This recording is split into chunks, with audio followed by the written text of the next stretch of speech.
जी अस्सलाम वालेकुम वरहमतुल्लाहि वबरकातुहू। जनाब अज दोस्तों की फरमैश वास्ते माशाल्लाह तीन तीन महीना दी गबड़ा पट्ठा लिया ब्लैक बीतल अमृतसरी माशाल्लाह पट्ठा ही ने पईयां और खूबसूरत माशाल्लाह कमाल दी चीज़ ने पई। तो बड़े दोस्तों की फरमैश भी होंगी है कि फौजी भाई ब्लैक बीतल जोड़ा लिया दो जोड़ा A+ क्वालिटी दे विच होवे और शौक रखिए तो शौक भी पूरा होवे।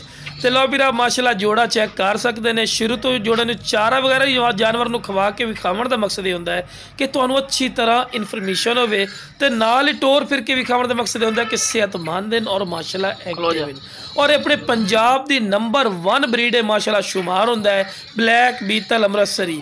और जनाब इसकी डिमांड की उसी बिल्कुल जायज़ और मकूल उसी। हालांकि ये नाल दी बिरा मंडी का विजिट कर सो या किसी अयाली को या फार्मर बिरा को चले जा सुना तो कम अज़ कम इस सैट का तुहाडे कोल 1,20,30,000 रुपया डिमांड कर ली सन। लेकिन बिरा अपनी की डिमांड होनी तुहाडी सोच तो भी इंशाल्लाह कम डिमांड होनी है।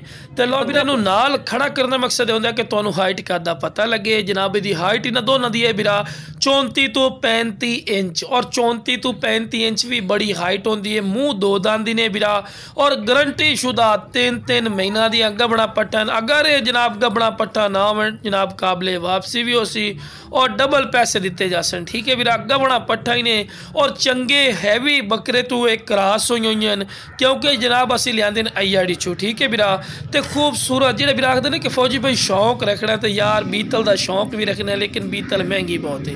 हाँ बिल्कुल महंगी नस्ल है पई लेकिन इंशाल्लाह फौजी गोट फार्म से तुहानू जायज़ और मकूल राइट तो इंशाल्लाह मिल जासन। बिरा अपनी डिमांड होनी 1,20,30,000 रुपया इंशाल्लाह स्क्रीन दिते हुए नंबर पर राबता कराए इंशाल्लाह थोड़े राबते की कदर हो सी। तो लो बिरा हवाना चड्डा बना रही हैं और इंशाल्लाह पहले सूए दे विच भी बिरा ये पट्ठा इंशाल्लाह 2.5 लीटर 2 लीटर दुध आराम नाल कर जासन। बिरा ये नस्ल और क्वालिटी होंदी है ब्लैक बीतल दी और नागरा। लेकिन ब्लैक बीतल दुध के लिहाज नाल और बच्चों के लिहाज नाल नंबर 1 क्वालिटी होंदी है और ये जो बकरे देंदियां ने बिरा वो इंशाल्लाह बकरे भी अच्छी क्वालिटी और अच्छी नस्ल के बनते हैं। और इंशाल्लाह जिस रेट तक तुहानू बिरा देवांगे ना दोने जन्ना बकरियां पट्ठा इंशाल्लाह उस रेट दे माशाल्लाह बच्चे भी पेट च नहीं खलोती हैं इंशाल्लाह। जो बिरा पहले कॉल कर लो बिरा 2 दांत दिन पहले नंबर नहीं विखाए थे लाओ जनाब दूसरे नंबर दोवें 2 दांत दिन और दोने सकियां बहन बिरा।